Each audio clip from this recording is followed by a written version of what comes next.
Hello everyone, welcome back to your YouTube channel for creative studies. आज इस session के माध्यम से हम लोग देखेंगे BPCS 187 के जो यूनिट 2 को हम लोग आज सेकेंड पार्ट को देखेंगे। इससे पहले एक पार्ट ऑलरेडी हो चुकी है, जैसे कि इकाई 2 का। ये इकाई 2 जो है बहुत ही ज़्यादा इम्पोर्टेंट है, तो इसलिए इसको कवर करना बहुत ही ज़्यादा महत्वपूर्ण था। तो जैसे कि गाइस आज जो है इकाई 2 को मानव संसाधन विकास के बारे में हम लोग, जैसे कि पिछले वाले सेशन में ये 2.2, 2.21 और 2.22 इसको कवर कर चुके हैं। तो आज के सेशन में हम लोग देखेंगे 2.23 और 2.3। ये दोनों मतलब ये पांचों के पांचों जन बहुत ही ज़्यादा इंपॉर्टेंट है। हम लोग इसको ज़्यादा से ज़्यादा फोकस करेंगे। तीन कवर हो चुकी है उसके बाद, ठीक है। जो भी अभी तक इसको कवर नहीं किए हैं उसको कवर कर लीजिए। इसका एक प्लेलिस्ट बना दिया गया है BPCS 187 important question with answer के नाम से। उस प्लेलिस्ट का लिंक जो है आपको डिस्क्रिप्शन बॉक्स में मिल जाएगा और कमेंट बॉक्स में पिन किया हुआ सबसे ऊपर में मिल जाएगा। तो आप चलिए देखते हैं आज का जो है सेशन में, जैसे कि आपको मानव संसाधन विकास का महत्व और इसके लाभ, इसको हम लोग देखते हैं क्या कहा जा रहा है। ये इम्पोर्टेंट सेशन होगा आपके एग्जाम की दृष्टिकोण से भी। ओके, चलिए देखते हैं क्या है। देखिए यहाँ से है मानव संसाधन विकास का महत्व और इसके क्या लाभ हैं, इसके बारे में देखिए। यह समझ लेना आवश्यक है कि प्रत्येक स्तर पर, चाहे उद्योगों की कार्यशाला के या उनसे नीचे के कर्मियों हो या वरिष्ठ प्रबंधक, ये सभी के लिए विकासात्मक गतिविधियां महत्वपूर्ण होती है। जैसे कि ये मानव संसाधन विकास का जो है ये आवश्यक इसलिए होता है कि प्रत्येक स्तर पर, चाहे कोई भी स्तर हो, उसके लिए चाहे उद्योगपति हो या कार्यशाला हो या उससे नीचे के कर्मी हो या मतलब मजदूर हो या वरिष्ठ प्रबंधक हो या आपके बॉस हो, मालिक हो, इन सभी के लिए जो है उसका विकासात्मक गतिविधियां महत्वपूर्ण होती है। जो है मानव संसाधन विकास जो है सभी के लिए महत्वपूर्ण होती है। ओके, और उनका संपादन होना ही चाहिए। ये जो है उसके संपादन होना ही चाहिए, रेगुलर संपादन मतलब प्रस्तुत करना चाहिए उसके बारे में, ठीक है। ये विकास गतिविधियों तकनीकी ज्ञान पर केंद्रित हो या व्यवहारिक कौशल पर, कर्मियों के परस्पर संबंधित व्यवहार एवं कार्य के लिए उनकी ज़रूरत होती है।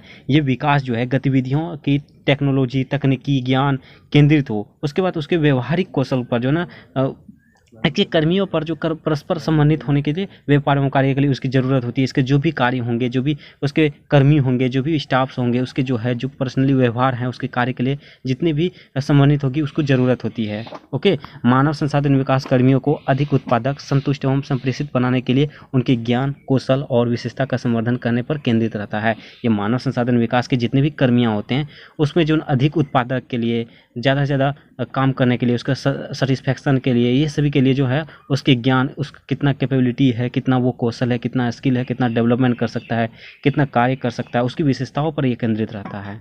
ओके, उसके आगे कहा जाता है प्रत्येक ऐसा संगठन के लिए जो नित्य बदलते परिवेश तथा वैश्वीकरण, वृद्धिशील स्पर्धा की चुनौतियां करते हुए बने रहना चाहता है। प्रत्येक संगठन जो है, कोई भी संगठन हो, कोई भी व्यापार हो, कोई भी चीज़ होगा, वो लगातार अपने जो है अपनी कामों में, अपने कार्यों में परिवेश करना चाहेंगे, वैश्वीकरण करना चाहेंगे, यानी वृद्धि करना चाहेंगे, ज़्यादा से ज़्यादा प्रोग्रेस करना चाहेंगे, विकास करना चाहेंगे।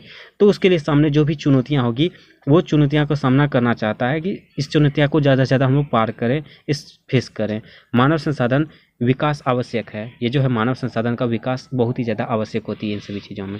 मानव संसाधन विकास संगठनों को गत्यात्मकता प्रदान कर इस प्रकार संवेदनशील बनाता है कि वह तेजी से बदल रही परिस्थितियों में नई नई चुनौतियों का सामना कर सके।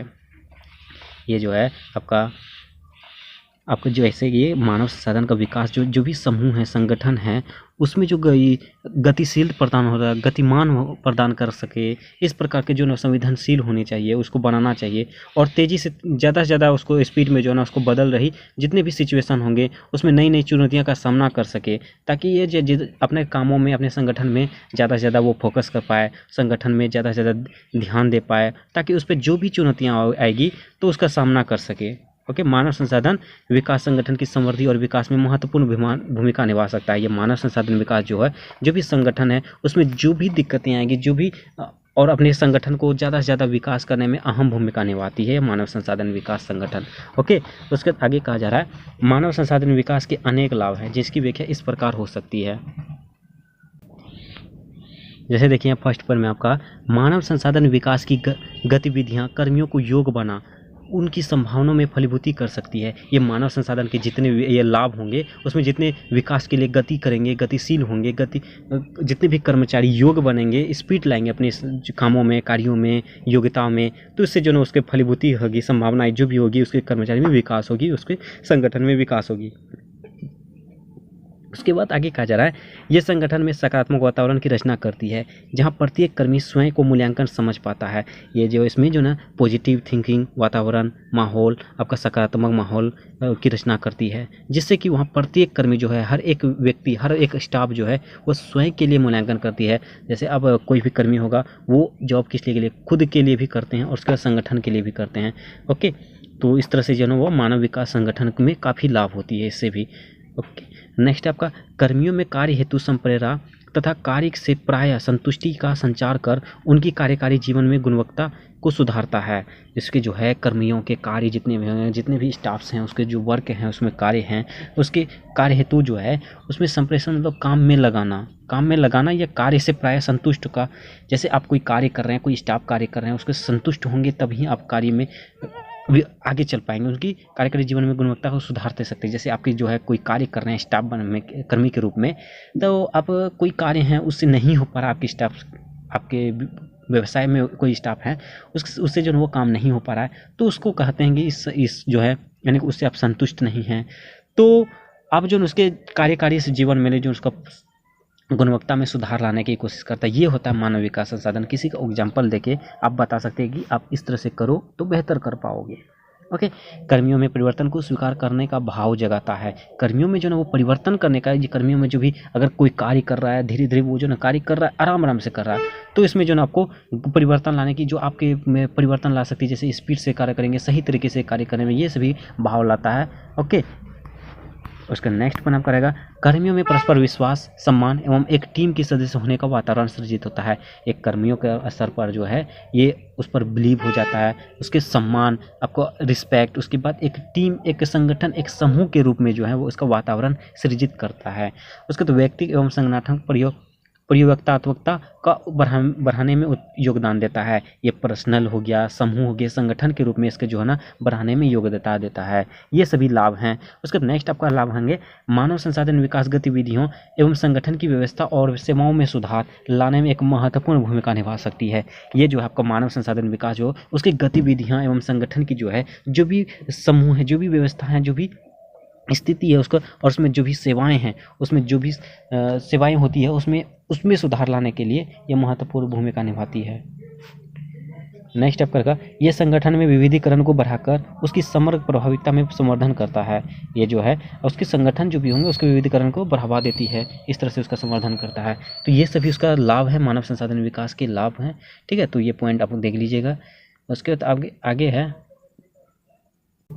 देखिए आगे, उपर्युक्त लाभों से यह स्पष्ट हो जाता है कि किसी भी संगठन के लिए मानव संसाधन विकास सार्थक है। ये सभी जितने भी इस लाभ के बारे में पॉइंट के बारे में बताया है, तो इससे ये संगठन के लिए जो मानव विकास के लिए वो सार्थक होते हैं, इसके समूह में रहते हैं। उसके बाद ये जरूरी है कि संगठन मानव संसाधन विकास के महत्व और भूमिका को समझे और अपने मानव संसाधनों के विकास की दिशा में आवश्यक कार्य करें। ये जरूरी है कि ये संगठन जो है, ये मानव संसाधन विकास के लिए जो भी संगठन बनाई जाती है, उसमें ये महत्व और भूमिका बहुत ही ज़्यादा महत्वपूर्ण भूमिका निभाती है, और इसको हम लोग समझ सकते हैं, और अपने जो है मानव संसाधन के विकास के ये बहुत ही अच्छी कार्य हैं। ओके, उसके बाद आगे कहा जाता है, ये भी महत्वपूर्ण है कि संगठन मानव संसाधन विकास को मूल्यवान माने तथा इसके लिए सुविधाकारी कदम उठाए। ये जो है जितने भी महत्वपूर्ण, ये भी महत्वपूर्ण होती है कि जो संगठन है, समूह है मानव विकास संसाधन के लिए, उसके मूल्यवान माने तथा इसमें जो भी सुविधाकरण होगा उसको कदम उठाएं। ये उसके लाभ हैं, इसके कार्य हैं। ओके, ये महत्वपूर्ण होगा कि, ठीक है। उसके बाद आगे कहा जाता है, ये महत्वपूर्ण होगा कि मानव संसाधन विकास के कार्य कर्मी के संगठन में सम्मिलित होने के साथ ही प्रारंभ हो जाए तथा संगठन में उसकी जीवन वृत्ति क्रम के साथ चलता रहे। ये सभी स्तरों में कर्मियों के लिए जरूरी होती है। ये कर्मियों के लिए बताया जा रहा है कि ये महत्वपूर्ण होगा इस तरह से विकास कार्य को का भी संगठन में सम्मिलित होने से। ओके, उसके आगे कहा जाता है HRD मतलब हो गया कि आपका ह्यूमन रिसोर्स डेवलपमेंट, मानव संसाधन विकास। ठीक है, HRD ह्यूमन रिसोर्स डेवलपमेंट, मानव संसाधन विकास में आपका ये कार्यक्रमों एवं क्रियाकलापों का संगठन एवं इसके मानव संसाधन प्रबंधन विभाग के जीवन दर्शन एवं मिशन के साथ तारतम्य रहना चाहिए। आपका तारतम्य होगा मतलब मेल जेल को जुड़ा हुआ रहना चाहिए। ये जो है मानव विकास संसाधन, उसके बाद मानव संसाधन प्रबंधन के विभाग जितने भी दर्शन हैं, मिशन हैं, जो भी इसका मिशन होगी उसके वजह जो है ना दोनों एक दूसरे के साथ बना रहना चाहिए।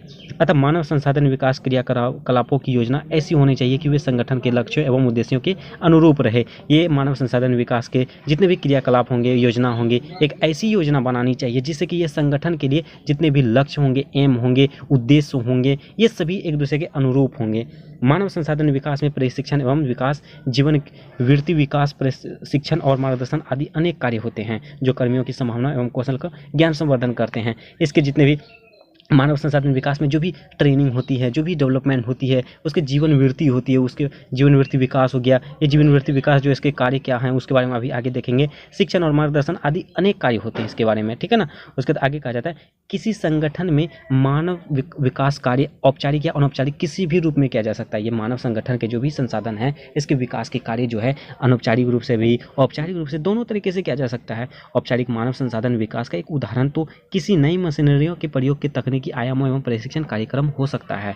ये जो औपचारिक मानव संसाधन है ये का विकास जो है एक एग्जाम्पल के माध्यम से बताया है कि नई मशीनरी जो अभी मशीनरीकरण हो गया है, मानव का जो है ह्रास होने लगा है, मशीनीकरण जो है मशीन आकर बहुत सारी चीज़ों का जो ना रोजगार कम करवा दिया है कि ये सभी तकनीकों का प्रशिक्षण यानी ट्रेनिंग कार्यक्रम हो सकता है। और दूसरी ओर अनौपचारिक मानव संसाधन विकास कार्यक्रम वो होता है जहां एक पुराना या वरिष्ठ कर्मी नए कर्मियों को कार्य समझने में मार्गदर्शन प्रदान करता है। इसमें औपचारिक मानव संसाधन में ये कहा जाता है जैसे कि कोई भी कार्यालय में बहुत पुराने स्टाफ्स होते हैं, आपके देखेंगे कि अच्छे कार्य में जो है एजेड को भी देखा जाता है कि कितना एक्सपीरियंस है। ओके, तो एक्सपीरियंस से भी जो है ना इससे ये समझ में आता है। ओके,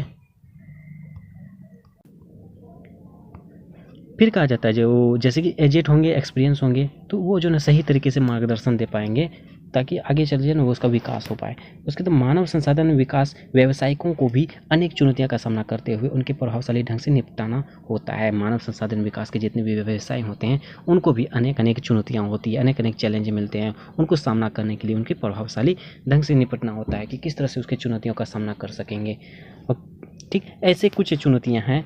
वैश्वीकरण तथा वैश्वीकृत अर्थव्यवस्था में स्पर्धा का सामना करना। उसके बाद हो गया मानव संसाधनों को वैश्विक अर्थव्यवस्था में स्पर्धा करने के लिए पर्याप्त रूप से प्रशिक्षित एवं तैयार होना चाहिए तथा प्रबंधकों एवं श्रेष्ठ अधिकारियों को ऐसी चुनौतियों के परिप्रेक्ष्य में कर्मियों का सामना करने की युक्तियां तैयार करनी चाहिए। ये सभी चीज़ें हैं, ठीक है ना, मानव संसाधन विकास के बारे में। ओके, मानव संसाधन विकास व्यवसायों को कार्यबल में विविधता में के प्रभावी प्रबंधन पर भी ध्यान देना चाहिए। ओके, ये सभी चीज़ें हैं। उन्हें संगठन में एक सीखने की प्रवृत्ति प्रदान करना चाहिए। तो ये सभी चीज़ें हैं। उसके बाद आपका विकसित करना चाहिए। उसके बाद चुनौतीपूर्ण जो भी कार्य होंगे, चुनौती से किस तरह से बंटवारा सामना कर सकेंगे, और ये सभी चीज़ें हो सकती है किस तरह से कार्य करेंगे। उसके बाद मानव संसाधन विकास कार्य करते हुए इन व्यवसायों को कई बार नैतिक द्वंद्वों में भी सामना करना हो सकता है और उन्हें द्वंद्वों का साथ प्रभावपूर्ण रूप से निपटान करना चाहिए। आपकी जिस तरह से सामना हो, जिस तरह से संगठन है, संगठन में किसी तरह से अगर चुनौती आएगी उसको किस तरह से फेस करेंगे, किस तरह से निपटाना कर सकेंगे, किस तरह से कुछ जैसे वैश्वीकरण हो गया, वैश्वीकृत हो गया, ये सभी का स्पर्धा यानी कि सामना कर सकेंगे। उसके बाद मानव संसाधन जो भी वैश्विक स्तर हो गया, उसका इकोनॉमिक्स हो गया, ये सभी चीज़ों को जो हम लोग किस तरह से कर सकते हैं और उसमें जो भी चुनौतीपूर्ण कार्य होंगे उसको किस तरह से सामना करेंगे, ये सभी चीज़ें इसमें बताया गया है कि मानव संसाधन के जो है लाभ और महत्व और लाभ क्या आते हैं इसके बारे में बताया गया है। उसके बाद आगे ये इस तरह से इस टॉपिक के बारे में देख लीजिए। देखिए, मानव संसाधन विकास क्या है तो यही कहा जा सकता है, ठीक है ना, तो इसको देख लीजिएगा। और नेक्स्ट टॉपिक आपका रहेगा, ये मोस्ट इंपॉर्टेंट टॉपिक रहेगा। देखिए, ये क्वेश्चन आपके जो ना असाइनमेंट के क्वेश्चन में पूछा गया है, तो आप सभी को पता ही होगा कि असाइनमेंट के क्वेश्चन से काफ़ी हद तक हेल्प मिल रही है, तो इसको देखना बहुत ही ज़्यादा जरूरी है। तो इसको देखिए क्या क्या रहा, मानव संसाधन के कार्य, मानव संसाधन विकास के क्या क्या कार्य होते हैं इसके बारे में बताया जा रहा है। देखिए, इस तरह से मानव संसाधन विकास के स्वरूप में स्पष्टीकरण पश्चात आइए हम इसके प्रकारों पर विचार करें। आप इस तरह से कर सकते हैं कि मानव संसाधन विकास के कार्य निम्नलिखित हैं, ठीक है। तो उसके बाद इसको बाद जो है ना पॉइंट वाइज आप लिख सकते हैं। जैसे देखिए, आप जो थोड़ा यूनिक आंसर लिखने की कोशिश, इस तरह से लिखते तो यही लिखना यही है, लेकिन आप जो थोड़ा सा डिजाइन कीजिए उसको। जैसे इसमें नंबर 1 देके लिखा हुआ है प्रशिक्षण एवं कार्य, आप भी इस तरह से ही लिखना। हो सके तो दो कलर की पेन यूज करना, या तो इसको ब्लैक में कर देना, इसको ब्लू में कर देना, ठीक है। उसके बाद इससे जो ना यूनिक लगता है, आप इस तरह से क्वेश्चंस लिखना जो ना पॉइंट लिखना, पॉइंट के बाद जो ना आप थोड़ा सा अंडरलाइन इतना कर देना और ये यूनिक लगने लगेगी। ओके, उसके बाद इसमें देखिए क्या कहा जाता है, प्रशिक्षण एवं विकास। प्रशिक्षण मतलब क्या होता है, ट्रेनिंग और डेवलपमेंट, ट्रेनिंग एंड डेवलपमेंट। अब इसके बारे में आप आसानी तरीके से लिख सकते हैं, जैसे ट्रेनिंग में किस तरह से कहेंगे, मानव संसाधन विकास में कैसे कैसे ट्रेनिंग देंगे, किसको ट्रेनिंग देंगे और कितना डेवलपमेंट कर सकेंगे, इसके बारे में बताया जा रहा है। किसी भी प्रशिक्षण एवं विकास में मुख्य ध्यान इस बात पर होता है कि कर्मियों के ज्ञान, दृष्टिकोण और कौशल में परिवर्तन एवं संवर्धन होना चाहिए। जो भी कर्मी हैं, जो भी स्टाफ्स हैं, उसके जो नॉलेज हैं, उसका जो अप्रोच है, उसके स्किल्स हैं, इसमें जो परिवर्तन संवर्धन लगातार होनी चाहिए। उसके बाद यहाँ 2 महत्वपूर्ण शब्दों का प्रयोग हुआ है, प्रशिक्षण और विकास। प्रशिक्षण ट्रेनिंग, उसके बाद विकास डेवलपमेंट। प्रशिक्षण मुख्यतः कर्मियों को अपने ज्ञान एवं कौशल में वृद्धि करने में सहायक होता है। ये प्रशिक्षण जो है, ट्रेनिंग जो है लगातार आपकी, जैसे कि कोई ट्रेनिंग के लिया जाता है, ट्रेनिंग में क्या कहता है कि आपके जो भी कार्य करने की क्षमता है, कौशल है, उसको जो वृद्धि किया जाता है, उसको जो आपका ट्रेनिंग किया जाता है, ट्रेनिंग कर दिया जाता है कि इस कार्य को इस तरह से करने हैं। ओके, उसको ताकि वे अपने कार्य बेहतर तरीके से कर सके। उदाहरण के लिए संगठन में आई नई मशीनों या यंत्रों का प्रयोग करने के लिए कर्मचारियों को प्रशिक्षण दिया जाता है। जैसे कोई मशीन आया, कोई यंत्र आ गया, उसको आप बिना जानने हुए, बिना ट्रेनिंग किए हुए आप किस तरह से चलाओगे, किस तरह से उपयोग करोगे। आपको बोल देगा कि इस मशीन को स्टार्ट करो, स्टार्ट करने के लिए आपको आएगा ही नहीं, तो इससे पहले जो आपको आने से पहले आपको ट्रेनिंग लेना होगा कि इस तरह से स्टार्ट किया जाता है, इस तरह से वोल्टेज को कम किया जाता है, ज़्यादा किया जाता है, इस तरह से बंद किए जाते हैं, इस तरह से उसका जो प्रयोग करते हैं। ये उनके दृष्टिकोण को भी बदल सकता है। उदाहरण के लिए जेंडर संवेदनशीलता का स्तर सुधारने के लिए प्रशिक्षण कार्यक्रम आयोजित हो सकते हैं। उदाहरण के लिए जो है, इसमें जेंडर जो है उसकी संवेदनशीलता का स्तर को काफ़ी ज़्यादा सुधारने के लिए इसका प्रशिक्षण कार्यक्रम आयोजित किए जाते हैं। विकास का केंद्रण अधिक दीर्घकालिक होता है। विकास का केंद्रण जो है काफ़ी दीर्घकालिक होता है। उसके बाद विकासात्मक गतिविधियों कर्मियों के वर्तमान एवं भावी कार्य दायित्वों का ध्यान रखकर उनकी योग्यताओं को बढ़ाने पर केंद्रित हो सकती है। विकासात्मक गतिविधियां जो होती है वो कर्मियों की प्रेजेंट टाइम में और फ्यूचर टाइम में जो है उसके कार्य के दायित्वों पर उसको ध्यान रखा जाता है। और उसके बाद विकास की गतिविधियों को, उसके बाद उसकी जो योग्यता को, कैपेबिलिटीज को बढ़ाने को केंद्रित करता है। आपके जीवन में ट्रेनिंग दिया जाएगा, ट्रेनिंग देने के बाद जो उसमें ज़्यादा से ज़्यादा प्रोग्रेस करेगा, उसको जानकारी ज़्यादा से ज़्यादा मिलेगी, ये जायज़ सी बात है। ओके, संगठन में प्रशिक्षण एवं विकास गतिविधियों में विविधतापूर्ण स्वरूप हो सकते हैं। संगठन में, समूह में जो प्रशिक्षण, ट्रेनिंग एवं डेवलपमेंट में गतिविधियां विविधतापूर्ण स्वरूप हो सकते हैं। संप्रेषण एवं कार्य प्रारंभ करने के लिए कार्यक्रम नए कर्मियों को संगठन, उसके जीवन मूल्यों, सामान्य मानकों, कार्य संबंधित गतिविधियां आदि के विषय में जानकारी दे सकते हैं। संप्रेषण जो होती है उसके कार्य की शुरुआत करने में, उसके कार्यक्रम नए कर्मियों को, जो नए कर्मी होंगे उसके संगठन के रूप में, जैसे आपका कोई एग्जाम होता है, मान के चलिए आपका यूपीएससी ही ट्रेनिंग लेंगे, लोकसभा में होती है, तो उसका एक संगठन के रूप में उसको लेके जाता है, सबको ट्रेन किया जाता है। पहले उसको ऐसे आईएएस की ट्रेनिंग दिया जाता है, उसके बाद उसको जो है ड्यूटी पे भेजा जाता है। तो ठीक उसी प्रकार इसमें भी आप आसानी तरीके से समझ सकते हैं। किसी कार्य या कौशल के तकनीकी आयामों पर प्रशिक्षण कार्यक्रम हो सकता है। किसी भी कार्य या कौशल जो है उसके तकनीकी पर, टेक्नोलॉजी आयामों का प्रशिक्षण कार्यक्रम हो सकता है। प्रशिक्षण एवं विकास गतिविधियों में सिखाना, समझाना, मार्गदर्शन करना आदि ऐसे सभी कार्य सम्मिलित हो सकते हैं। ये जो है प्रशिक्षण में, ट्रेनिंग में जो है और डेवलपमेंट में जो है, इसकी गतिविधियों को नया सिखाना हो, समझाना हो, या तो सिर्फ दिशा बताना हो, मार्गदर्शन करना हो, ये सभी चीज़ें उसमें सम्मिलित हो सकते हैं, जो कर्मियों के समग्र स्तरीय विकास में वृद्धि कर सकते हैं। उसके साथ ही कार्यक्रम सभी स्तरों के कर्मियों के लिए, अर्थात सामान्य कर्मचारियों को लेकर संगठन के वरिष्ठ प्रबंधकों तक सभी के लिए हो सकते हैं। ओके, उसके बाद नेक्स्ट आपका पॉइंट आपका जगह संगठनात्मक विकास। देखिए, संगठनात्मक विकास में क्या होता है, संगठन मतलब समूह के विकास में जो होंगे वो टीम होंगी, संगठन। इसको देखिए, आप लोग मेरी बातों को सुनिए सिर्फ। संगठनात्मक विकास में क्या हो सकती है, आपकी एक टीम होगी, टीम में जो जिस तरह से उसका विकास किस तरह से करेंगे, टीम के साथ अगर संगठन, तब से हम लोग इसको चर्चा कर चुके हैं। एक उसके सदस्य होंगे, उसमें साइंस की तरह से संकल्पना पर जो है उसका हस्तक्षेप करेगी, या उसके संगठन के रूप में एक टीम बनाएगी। कोई भी कार्य होंगी, कार्य में जो है सभी संगठन के रूप में उसका कार्य करेगी, और उसमें जो भी स्टाफ्स होंगे उसमें अगर कोई अच्छी बेहतर कार्य करते हैं उससे हमें प्रेरणा मिलेगी। उसके बाद वो जो है काफ़ी ज़्यादा ये संगठन को विकास करवाएगी। तो ये सभी चीज़ें हैं इसमें। उसके बाद उसके परिवर्तन लाने की कोशिश करेगी, परिवर्तनों में लाने में बल देगी। उसके बाद समष्टि परिवर्तन पूरे संगठन पर केंद्रित होते हैं। ये जो है समष्टि जो है सभी तरीके से संगठन में, वो पूरे संगठन के लिए केंद्र होती है। उसके बाद जो है आपके परिवर्तन संगठन व्यक्तियों की टीमों को समूह पर केंद्रित करते हैं, ठीक है ना। यही सब चीज़ें हैं। उसके बाद आप देख लीजिए इसको। ओके, तो आप संगठन विकास के बारे में आप समझ ही सकते हैं, आप आसानी तरीके से लिख भी सकते हैं। उसका नेक्स्ट आपका रहेगा जीवन वृत्ति विकास, मानव संसाधन विकास, यानी मानव संसाधन विकास हो या जीवन वृत्ति विकास हो, इसमें क्या कहा जाता है, मानव संसाधन विकास का ये जो है जीवन वृत्ति विकास है, इसमें जो आपका पॉइंट है, ये पॉइंट आपका जीवन वृत्ति विकास तक ही है।